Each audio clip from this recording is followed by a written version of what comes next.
গোবিন্দগঞ্জের উপজেলা মৎস্য কর্মকর্তা মিজানুর রহমান সড়ক দুর্ঘটনায় আহত। দোয়া কামনা। গাইবান্ধা প্রতিনিধি। গাইবান্ধা গোবিন্দগঞ্জ উপজেলার সিনিয়র মৎস্য কর্মকর্তা মিজানুর রহমান গতকাল গোবিন্দগঞ্জ থেকে বগুড়া যাওয়ার পথে সিএনজিতে দুর্ঘটনার শিকার হয়েছেন। এ সময় তার ডান হাত ক্ষতিগ্রস্ত হয়েছে ও শরীরের বিভিন্ন স্থানে আঘাত পেয়েছেন। এ দুর্ঘটনায় তিনি স্থানীয়দের সহায়তায় গুরুতর আহত অবস্থায় বগুড়া শহীদ জিয়াউর রহমান মেডিকেল হাসপাতালে চিকিৎসা নিয়েছেন। তিনি দ্রুত সুস্থতার জন্য সকলের দোয়া চেয়েছেন। গোবিন্দগঞ্জ থানা পুলিশের অভিযানে 2 হ্যাকার আটক করে জেল হাজতে প্রেরণ। গাইবান্ধার গোবিন্দগঞ্জ থানা পুলিশের অভিযানে জাকিরুল ইসলাম ও আইদুল নামের 2 হ্যাকার আটক করে বিজ্ঞ আদালতের মাধ্যমে প্রেরণ করেছে পুলিশ। গোবিন্দগঞ্জ থানার এসআই আবু তালেব ও এসআই তাহসিনুর রহমান সঙ্গীয় ফোর্স গোপন সংবাদের ভিত্তিতে হ্যাকার জাকিরুল ও আইদুলকে গ্রেপ্তার করে আজ মঙ্গলবার দুপুরে আদালতে প্রেরণ করে। আটককৃত জাকিরুল উপজেলার বালুয়া বাজার এলাকার শফিকুল ইসলামের ছেলে ও আটককৃত আইদুল ইসলাম একই এলাকার আব্দুলের ছেলে। আটককৃতদের গোবিন্দগঞ্জ থানায় 11/4/2025 তারিখ GR 24 নং মামলায় চালান দেয়া হয়েছে।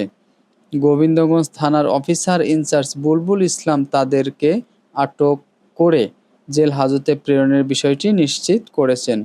সচেতন মহল বলেন, এলাকার হ্যাকার গরিব দুঃখী মানুষের বাস্তব ভাতা, বিধবা ভাতা, প্রতিবন্ধী ভাতাভোগীদের টাকা অ্যাপস এর মাধ্যমে মোবাইল ব্যাংকিং অ্যাকাউন্ট হ্যাক করে লাখ লাখ টাকা আত্মসাৎ করে আসছেন। তাই এসব চিহ্নিত হ্যাকারদের কঠিন শাস্তির আওতায় আনতে যৌথ বাহিনীর অভিযানে সম্প্রতি দায়ের হওয়া মামলা গ্রেপ্তার দেখানো দাবি তাদের। গোবিন্দগঞ্জ উপজেলা স্বেচ্ছাসেবক লীগের সাবেক সাংগঠনিক সম্পাদক আওয়ামী লীগ নেতা নিরঞ্জন ৪৭ আটক করেছেন পুলিশ।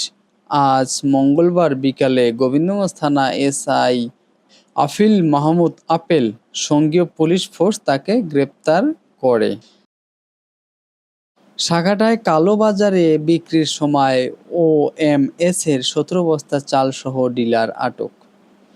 গাইবান্ধার সাঘাটা উপজেলায় কালোবাজারে বিক্রির সময় খাদ্যবান্ধব কর্মসূচি OMS এর 17 বস্তা চালসহ ডিলার মোহাম্মদ আফজাল হোসেনকে আটক করে পুলিশে দিয়েছে স্থানীয় জনতা। আটক আফজাল হোসেন নিষিদ্ধ আওয়ামী লীগের বোনারপাড়া ইউনিয়নের সভাপতি। আজ মঙ্গলবার দুপুরে উপজেলার কলেজ মোড় নামক এলাকা থেকে এসব চাল আটক করা হয়। পুলিশ ও স্থানীয়রা জানায়, মঙ্গলবার দুপুরে বোনারপাড়া ইউনিয়নের খাদ্যবান্ধব কর্মসূচিতে ডিলার আওয়ামী লীগ নেতা আফজাল হোসেন সরকারি খাদ্য গুদাম থেকে 17 বস্তা 1000 কেজি চাল উত্তোলন করেন।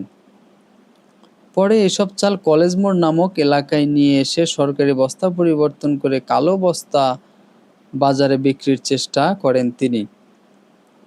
কিন্তু বিষয়টি টের পেয়ে চাল বিক্রেতা বাধা দিয়ে ডিলার আফজাল হোসেনকে আটক করে পুলিশের খবরে দেয় স্থানীয়রা।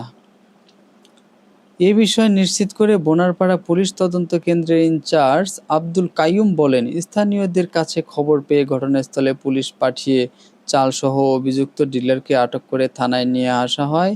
এ ঘটনায় উপজেলা খাদ্য বিভাগের পক্ষ থেকে থানায় মামলার প্রস্তুতি চলছে। এ বিষয়ে সাঘাটা উপজেলা খাদ্য নিয়ন্ত্রণ কর্মকর্তা ফাহাদ ইবনে সালাম বলেন, OMS এর চাল কালোবাজারে বিক্রির সময় স্থানীয় জনতা 17 বস্তা চালসহ ডিলারকে আটক করে এ ঘটনায় অভিযুক্ত ডিলার মোহাম্মদ আফজাল হোসেনের বিরুদ্ধে থানায় নিয়মিত মামলা করা হবে।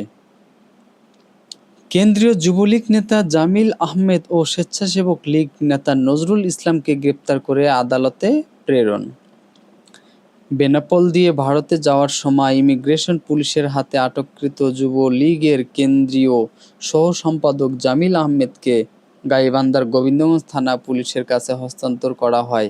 তাকে দুপুরে বেনাপোল স্থলবন্দর থানা হতে গোবিন্দগঞ্জ থানায় এনে আজ বিকাল 3টায় উপজেলা বিএনপির পার্টি অফিস ভাঙচুরের মামলায় তাকে বিজ্ঞ চিফ জুডিশিয়াল ম্যাজিস্ট্রেট আদালতের মাধ্যমে জেল হাজতে প্রেরণ করা পুলিশ।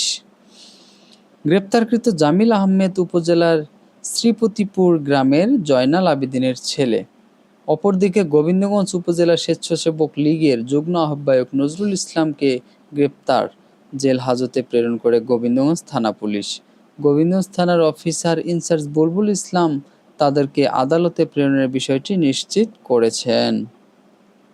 গোবিন্দগঞ্জের সহকারী শিক্ষক তানজিমুল ইসলামের ইন্তেকাল।